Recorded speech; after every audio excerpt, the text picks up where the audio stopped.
arquitectos de la modernidad alemana, Mies van der Rohe y Bruno Taut. Contexto social. El periodo de la historia de Alemania entre las dos guerras mundiales es extremadamente conflictivo, lleno de episodios derivados de las tensiones de guerra y precariedad de las condiciones económicas sociales.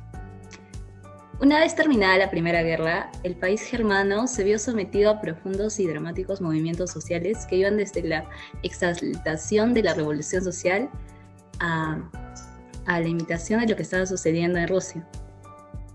En cuanto al contexto cultural, comúnmente se sostiene que la experiencia de la Primera Guerra Mundial alteró todo el curso del arte y la arquitectura de la vanguardia.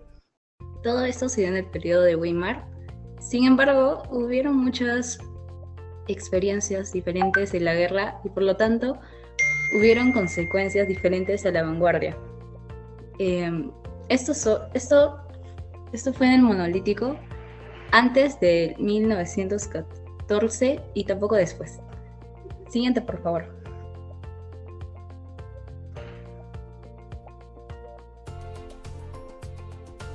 En lo económico, los pisos al ser iguales ya tener distintas alturas es a la vez presenta un problema económico, ya que la repetición de un piso da economía. Esto no solo es un asunto de costo, sino también del proyecto que debe presentar una posibilidad cuyo resultado sea fuerte.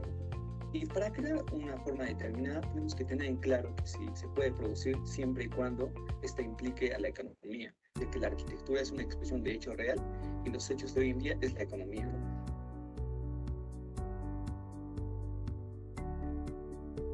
En la industria se dice que el papel de un arquitecto no es inventar los materiales, sino usar materiales inventados y así emplearlos en la arquitectura, ya que esta está caracterizada por emplear una arquitectura moderna. Y en la industria, así como los arquitectos debemos dejar que la industria invente y pruebe materiales y después de probarlos el arquitecto es cuestión de usarlos, ¿no? Siguiente, por favor.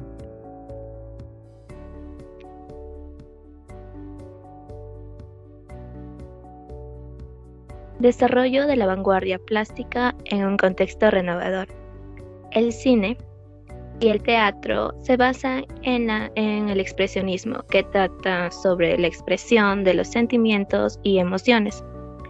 En el cine recurren a la simbología de las formas, mostrando que va más allá de la falsa realidad, apoyándose en elementos plásticos como los decorados, luces, trajes, entre otros. Y su temática gira en torno al mundo interior.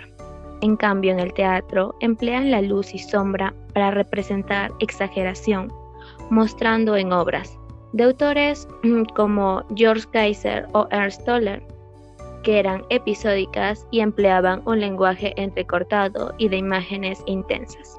Siguiente.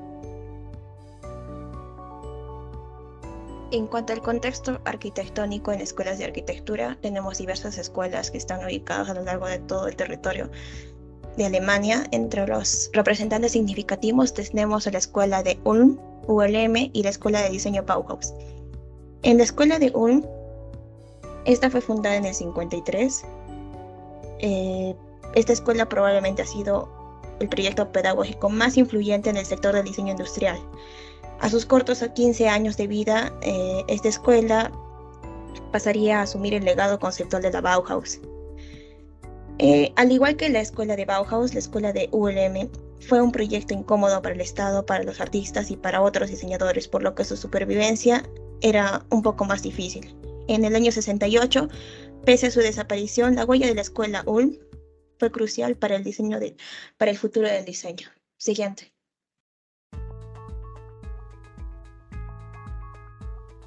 La siguiente escuela representativa es la escuela de diseño Bauhaus.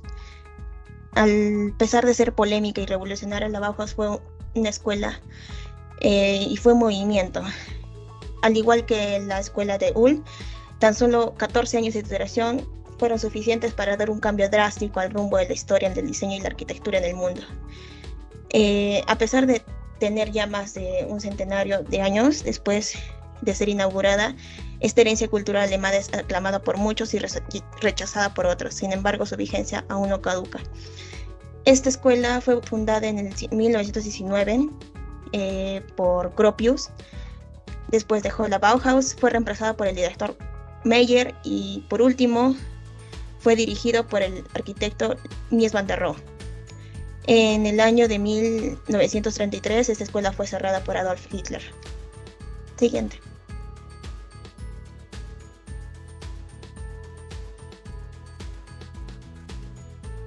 Manifestaciones. Siglos de fragmentación en la Alemania en principios y reinos causaron una gran diversidad regional y favorecieron la arquitectura vernácula. Esto hizo un estilo arquitectónico heterogéneo y diverso con una arquitectura que difiere de una ciudad a otra. En lo que son las revistas, las publicaciones periódicas se mostraron tras su aparición hacia mediados del siglo a.C., como baluartes de la corriente ideológica y artística y espejo fiel de una época. Publicaciones periódicas más relevantes. Existieron 3 publicaciones más importantes en este siglo. El primero, que es el mismo editorial de todas, Magazine ofrece ideas y apoyos a los artistas interesados en el embellecimiento de sitios de habitaciones, detalladas descripciones arquitectónicas. Además, en sus páginas aparecen extractos de grandes obras del paisajismo inglés. Siguiente, por favor.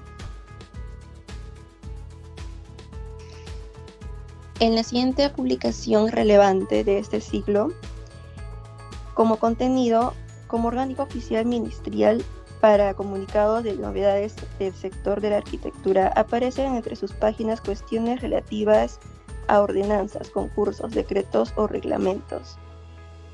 La siguiente publicación, que también es del mismo editorial, como contenido tiene artículos arquitectónicos e ingenieriles de amplia temática, de postura neutral y universalista con respecto a debates teóricos. Siguiente, por favor.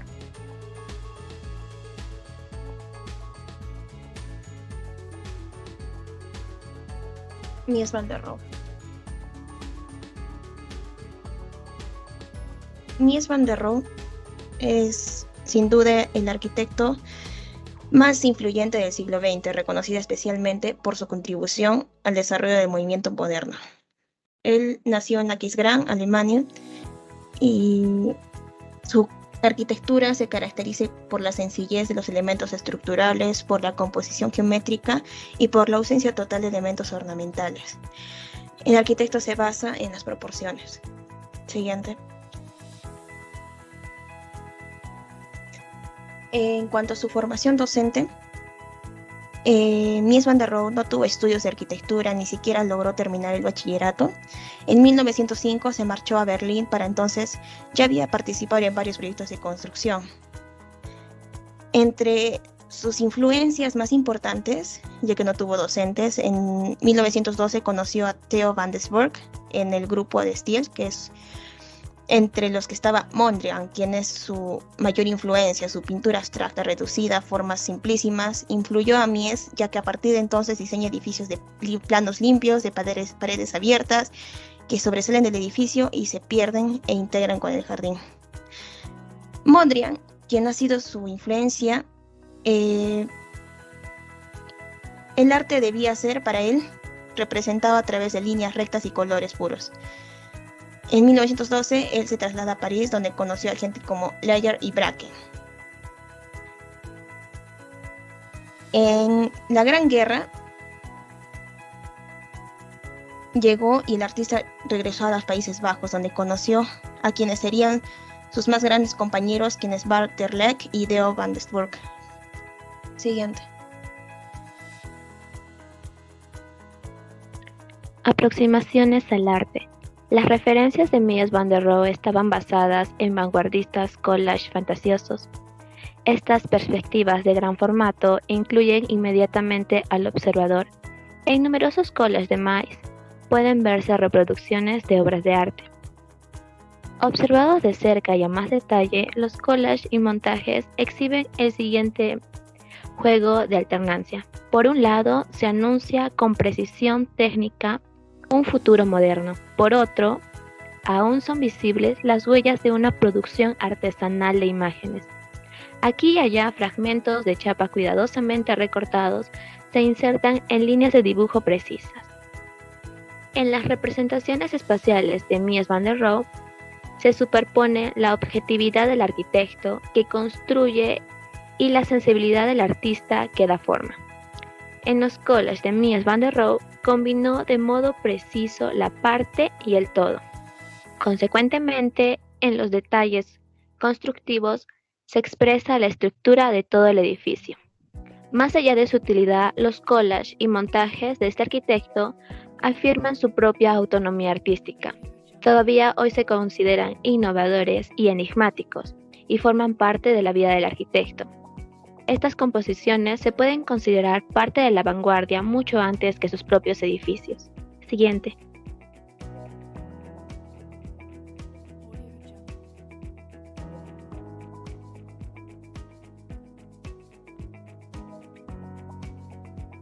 En las aproximaciones de la ciencia y la economía industrial del mercado, es que está en el mercado anteriormente se proponía más el uso que añadían más detalles hacia lo estético. Esto hoy en día dejó de ser un protagonista por la frase menos es más, ¿no? Ya que ahora es tan solo un mero principio estético. Ahora, esta tiene una ventaja, menos es más, es reducir los costos de producción de un proyecto arquitectónico, ya que los especialistas han intentado siempre tener más con menos, ¿no? Y también tenemos la innovación tecnológica, en la que siempre ha estado impulsada por este imperativo en reducir costos de producción. Y a la vez, la noción en industria basa esta idea en ser industrioso, que significa ser capaz de obtener los resultados con menos medios posibles, ¿no?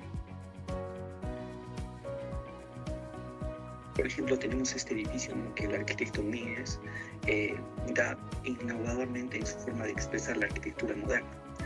Esta buscó establecer un nuevo estilo arquitectónico que pudiera presentar a tiempos modernos, en donde sus proyectos da la madurez, que usan los materiales modernos como es el acero industrial, las grandes láminas de vidrio y el bronce y el acero. En estas obras emblemáticas que destaca el edificio Severan en 1958, que es un rascacielos de 73 pisos de vidrio y bronce. Este proyecto que es símbolo del mundo industrial contemporáneo. Siguiente, por favor.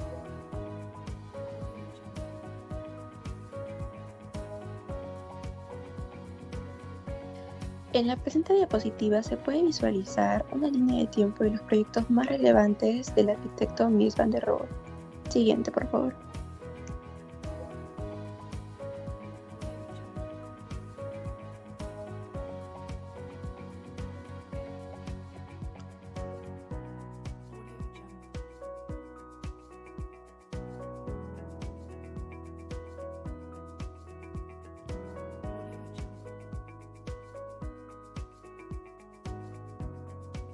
Siguiente.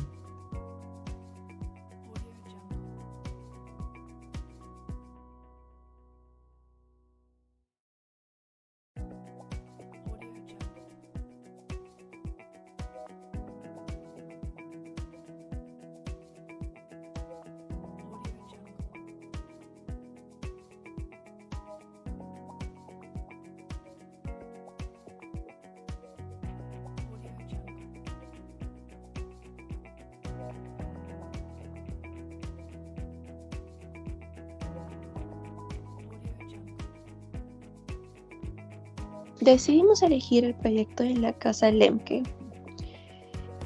Está diseñado en el año 1932 y fue terminada la construcción en el año 1933.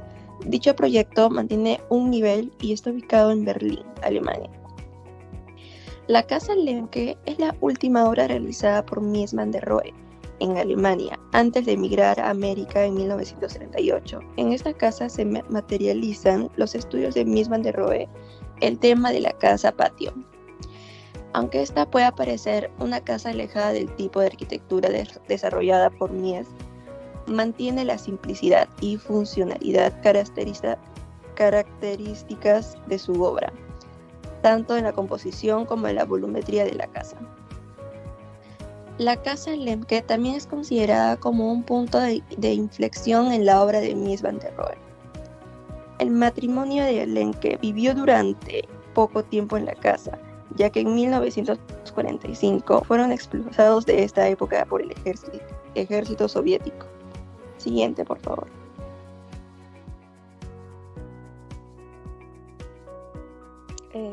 Aquí se pueden mostrar algunos planos donde también se pueden ver el corte A y el corte B y algunas elevaciones.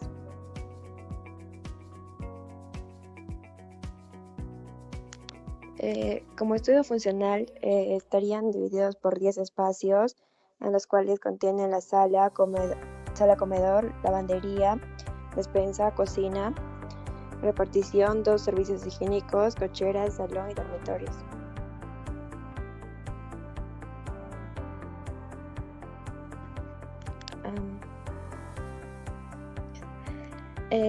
Respecto al estudio funcional, se diría que la planta tiene forma de L.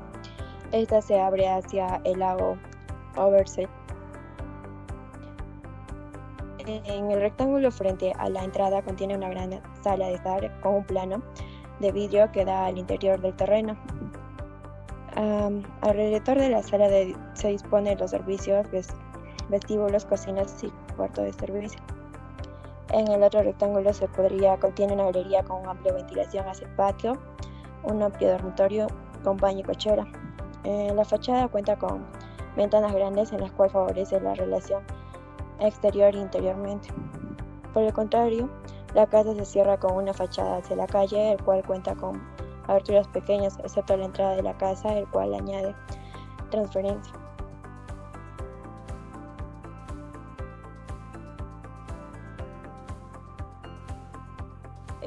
Con respecto a la materialidad, toda la casa está construida con ladrillo rojo local, ser la elección de un solo material para todo conjunto acentuada la simplicidad y funcional de esta. También seguiría que el pavimento del patio es de piedra arenita, como se ve ahí en el 13.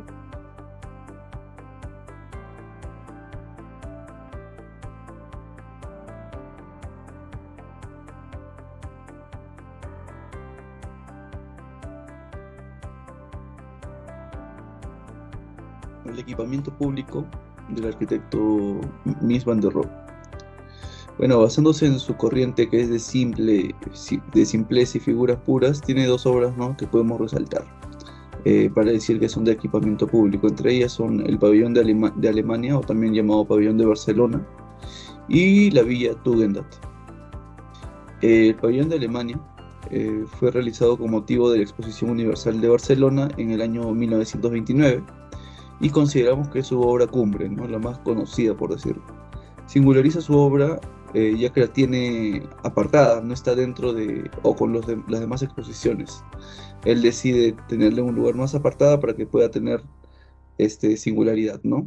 Además de ser diferente en tamaño también a las demás. Claramente podemos observar una arquitectura ligera e iluminada, sin muros, ¿no? Tiene formas puras, solamente son líneas y planos. La diversidad y riqueza de los materiales, el mármol, el travertino, el agua con el vidrio y el acero constituyen una imagen de relación y penetración entre la naturaleza y la industria, ¿no? Respecto a la villa Tugendhat, construida ya en el 1930 en Checoslovaquia, República Checa, lo que era, emplea por primera vez la solución al espacio, como lo había hecho antes en el pabellón de Barcelona. Así, utilizando pilares cruciformes que dejan la planta libre, que es el símbolo de Mies van der Rohe, ¿no?, la planta libre, compuesta por espacios que fluyen entre ligeros paneles de ónice, mármol o madera de eoni, además de grandes cristales que ocupan toda su altura, lo que dejaba ver que siempre tenía que tener una relación con el exterior y el interior. Además, este mismo año, de 1930, es nombrado director de la Bauhaus, primero en Dessau y luego en Berlín, hasta que ya se fue a Estados Unidos. Siguiente, por favor.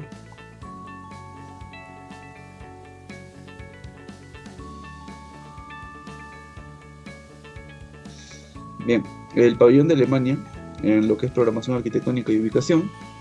Este está ubicado a los pies del Museo Nacional de Arte en Cataluña, en España, ¿no? Es un espacio transversal al gran eje de la ciudad de Barcelona. Está levantado, como podemos ver, sobre un gran zócalo de travertino. El pabellón de Barcelona se separa de su contexto, como habíamos mencionado antes, no está en el mismo lugar que las otras exposiciones, así entonces creando un contexto atmosférico y experimental que parecen ocurrir en un vacío que disuelve toda la conciencia de la ciudad que lo rodea. La poca altura de esta construcción estrecha y lineal además hace que nuestra visión sea forzada a adaptarse a las vistas enmarcadas por Mies. Es decir, que al tener una altura tan baja y darnos líneas por las cuales tenemos que obligar, nos hace ver y enmarcar toda la obra.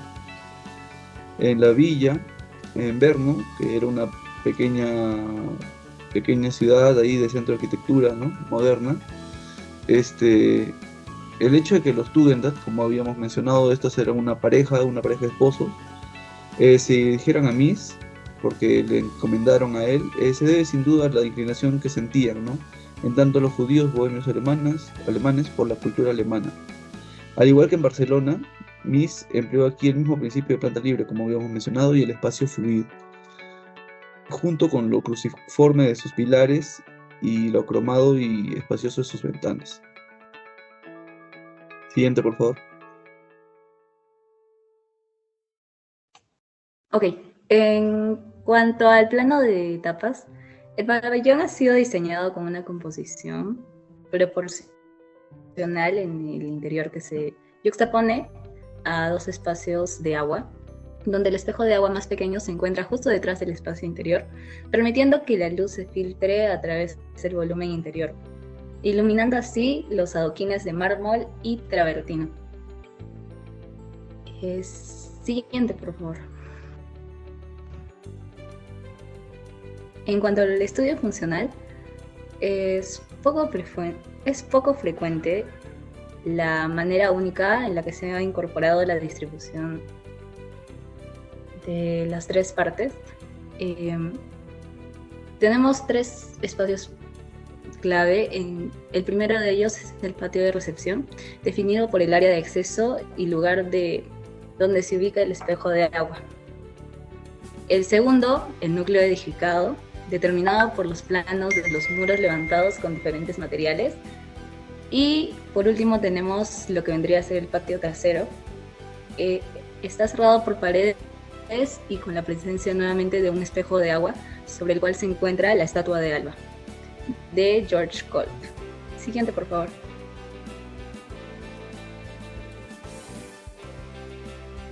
Ya, para finalizar tenemos lo que es la materialidad y criterios de estructuras.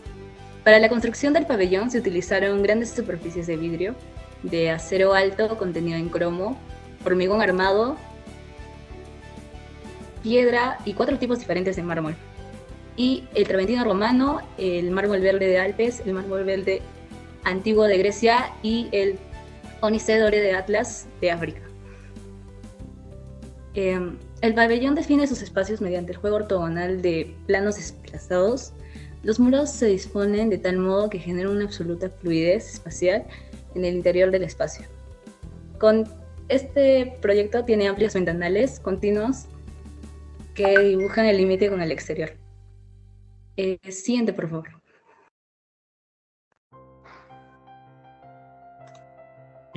Llegamos a las conclusiones en que las ideas de Mies van der Rohe estas se apoyan en los principios de la construcción, lo que refleja en su arquitectura una rectitud constructiva al mismo tiempo que la técnica de gran importancia en su obra. Lo que también es estricta, ya que es una expresión justa de los materiales derivados de los métodos de esta época, de la época, ¿no? Y la arquitectura de Mies se caracteriza por la sencillez de los elementos estructurales, por la composición geométrica y por la ausencia total de elementos ornamentales. Y a pesar de no haber tenido estudios en la arquitectura que hizo esa época causó un gran impacto en la historia de la arquitectura con su lema menos es más. El arquitecto Mies van der Rohe tiende a hacer una arquitectura en base ya no a lo simplemente ser estético, sino a lo metodológico de algo más, algo en la economía de menos no solo es una estrategia, sino un proyecto imperativo. En MIES, esta también transforma de carácter amenazante de la técnica en su mejor aliada por satisfacer la verdadera tarea de la arquitectura, que es servir la vida. Asimismo, de los avances de la tecnología permite imponer un nuevo orden a partir de un lenguaje radical que está mediano de vidrios, en la cual genera un nuevo espacio. Siguiente, por favor.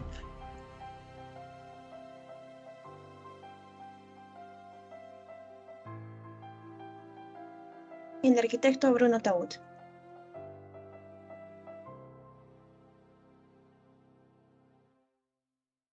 Bruno Julius Florian Taut,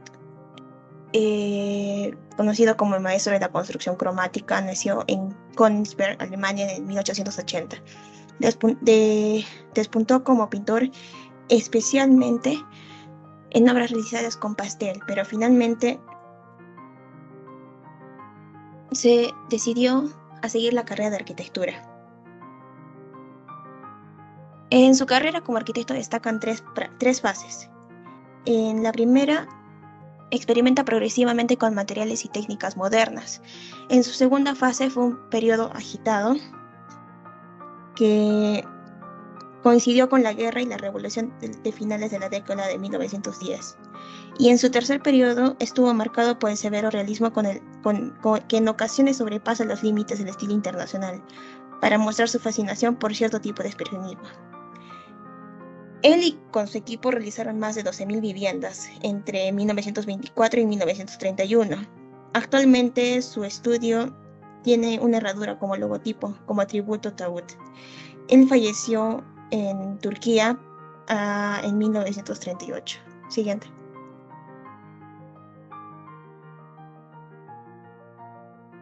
En su formación docente tuvo grandes años de estudio. En 1897 se graduó de la escuela de secundaria Kemphof. A los 20 años de edad, Bruno empezó a estudiar en la Escuela Nacional de Arquitectura de Königsberg. Él mismo pagaba sus estudios y en 1902 se graduó como arquitecto.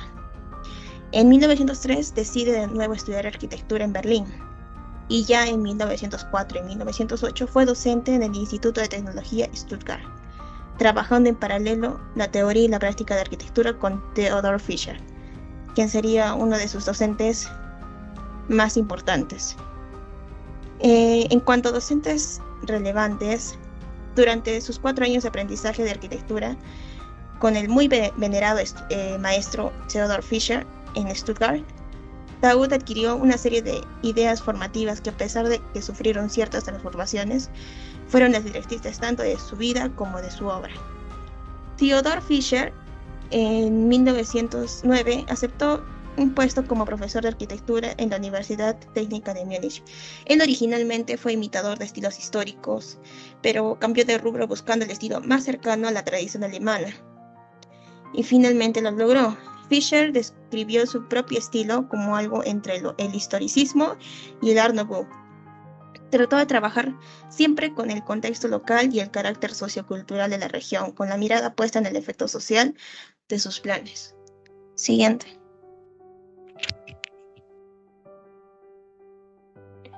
Aproximaciones al arte.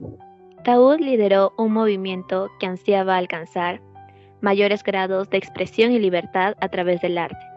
Se destaca por arte expresionista, que quiere decir que es visionario, místico e interiorizante, basado en la experiencia emocional y espiritual de la realidad por encima de su comprensión analítica, donde graba de forma emotiva el acto artístico. Como reacción al cubismo se opone su concepción fragmentada y geométrica de la realidad.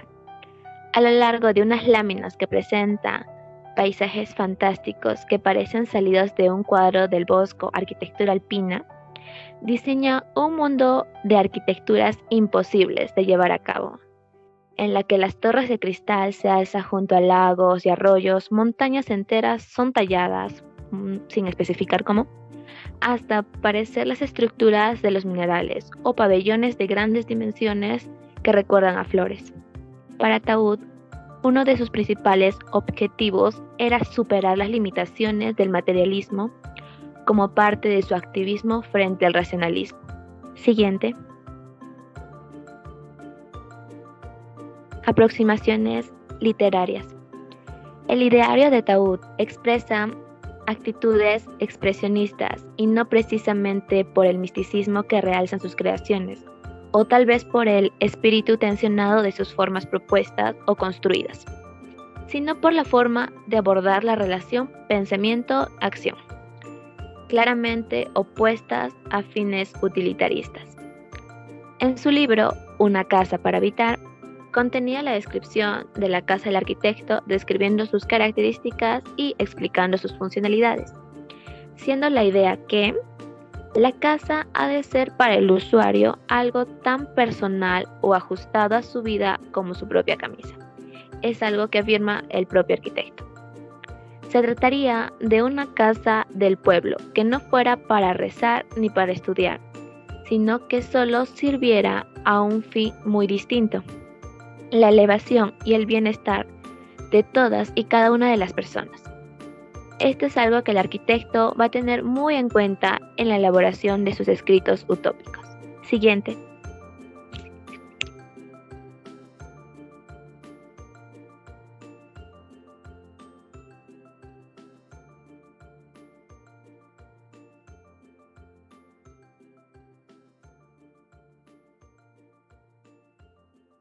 En las aproximaciones, las ideas del arquitecto, además de ser un diseñador industrial, sus ideas sobre el color en la arquitectura puso en práctica preferentemente en los edificios de los residenciales.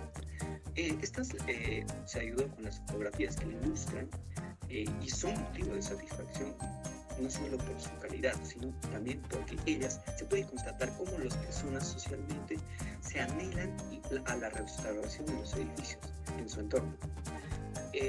Estas también están forjadas a través de formas puramente exteriores de estilo personal y esquemáticos. Cosa que sí, el arquitecto Taúd se puso a las modas arquitectónicas y a la autopromoción comercial de los arquitectos de jet set y de los medios de comunicación. Precisamente por eso continúa siendo un arquitecto tan importante hasta hoy en día. Y la calidad de la arquitectura moderna se habría de forjar, según Taúd, en un largo proceso a partir de la tradición de la industria, la topografía y los materiales, así como el buen uso y la colectividad social. Siguiente, por favor.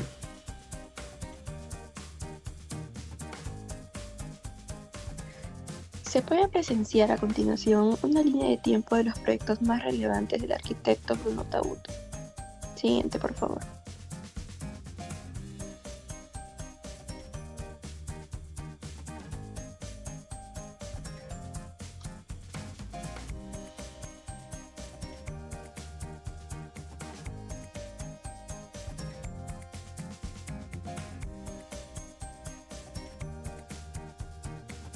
En esta oportunidad hemos elegido las viviendas sociales y la herradura, también conocida como la urbanización de herradura. El año de construcción fue de 1925 hasta 1933, ubicada en Birchhut, en Alemania. El concepto de Taúd para el edificio en forma de herradura deriva de su deseo de llenar la necesidad de socialización de sus habitantes. Su intención, más que todo, era que los habitantes del complejo tuvieran contacto con la naturaleza, que puedan disfrutar del aire libre, la luz y el sol. De ahí los grandes balcones y ventanales que se abren al paisaje. Esta construcción está considerada históricamente como uno de los primeros intentos de humanizar la vivienda de alta densidad. Siguiente, por favor.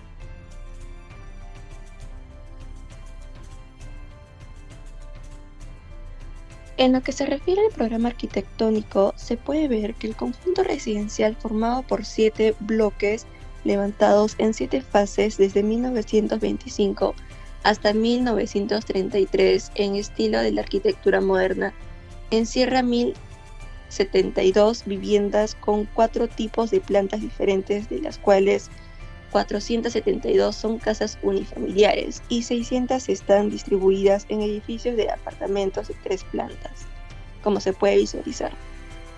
También este edificio sigue un plano bastante convencional, con departamentos de 2 a 4 dormitorios a cuyas plantas se accede por una escalera. Esta escalera en la fachada que da a la calle sigue un patrón repetido de zonas acristalizadas, verticales que alteran con ventanas regulares. Los balcones que se abren al lado opuesto dominan las fachadas que dan al jardín. Las pequeñas aberturas en la última planta son características de las viviendas de este periodo, dando luz natural a los desvanes comunes utilizados como lavaderos y almacenamientos. Siguiente, por favor.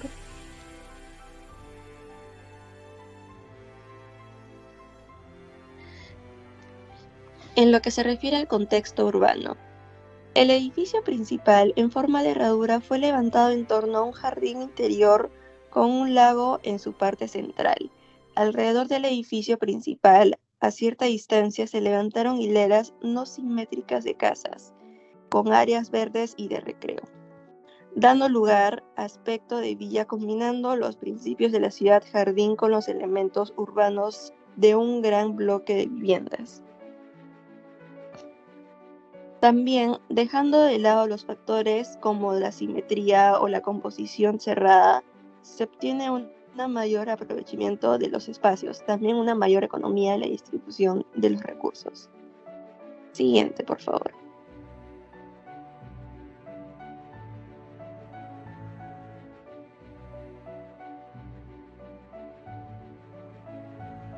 Respecto al equipamiento público de Bruno Taut, tenemos el pabellón de cristal y la vivienda tipo herradura, ¿no?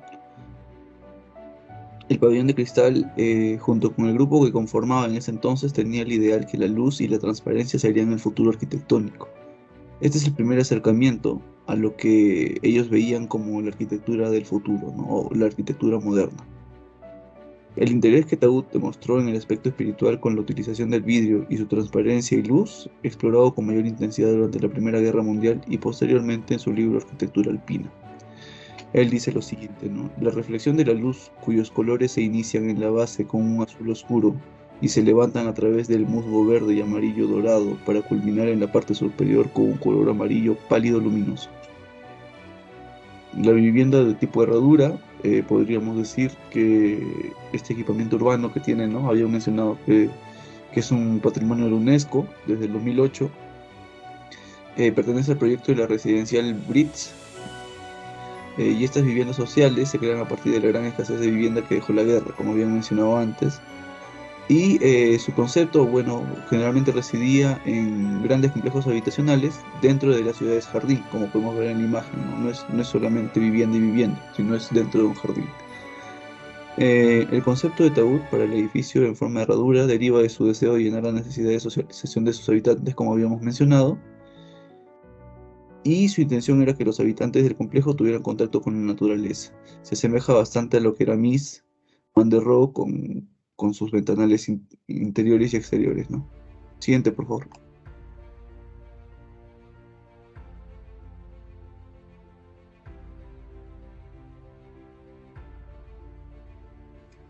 Planos de etapas. En cuanto a la etapa, existen dos plantas. La planta superior, existen dos escaleras exteriores que llevan al visitante directamente a la planta superior. En el interior, los efectos del color producido por la luz, reflejados en las vitrales de colores, podrán dar una sensación de cascada de agua que discurrirá sobre el vidrio amarillo existente en el nivel inferior. En cuanto a la planta baja, a esta planta se descendía a dos escaleras interiores encerradas entre las paredes de cristal.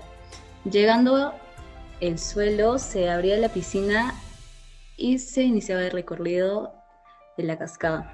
En cuanto a la cascada y a la piscina, la cascada fue realizada con un cristal amarillo y con 7 niveles, mientras que para la piscina solo se utilizó un color complementario, el cual fue el color violeta. Siguiente, por favor. Materialidad y criterios estructurales. Dicha materialidad interactúa con la tradición antigua de la cúpula y la edad moderna con el uso de materiales. Existe un doble acristalamiento conformado con el fin de mantener la temperatura y el efecto cromático de los cristales de colores. Para esto tuvimos materias claves, las cuales fueron los cristales de colores, estructuras de hierro y hormigón. El edificio de la planta circular con estructura de hierro y hormigón en sus paredes y la entrada que alcanza por 2 tramos de escaleras en el templo. Siguiente, por favor. En las conclusiones, algo que podemos destacar es la influencia que tuvo gracias a sus libros utópicos, que eran, claro, producto de lo suscitado del parón de la guerra, que varios artistas, debido a la escasez de trabajo, que optaron por seguir escribiendo y creando arquitectura, aunque solo pudiera hacerse en un mundo imaginario. Bruntaut también ha pasado a la historia por ser uno de los arquitectos más importantes de la historia expresionista alemana, que fue uno de los principales cabecillas de varios grupos arquitectos. En cierta medida, Taut influyó en todos los que quisieron trabajar con él. En la calidad de la arquitectura moderna se había de forjar, según Taut, en un largo proceso a partir de la tradición, la industria, la topografía, los materiales, que así del buen uso y de la colectividad social.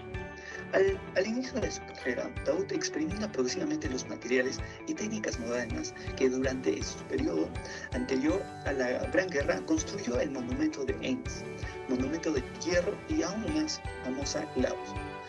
En la arquitectura desarrollada por estos 2 arquitectos representativos de Alemania, nos deja en claro que la corriente tenían como visualizada la arquitectura para el futuro, no lo veían como algo estático en el tiempo, sino como algo que perdura. Y también llegamos a la conclusión que el arquitecto Bruno Taut fue guiado por el impresionismo y influenciado por un contexto de guerras que buscaba a través de sus obras cambiar el funcionamiento y organización de la sociedad. Muchas gracias.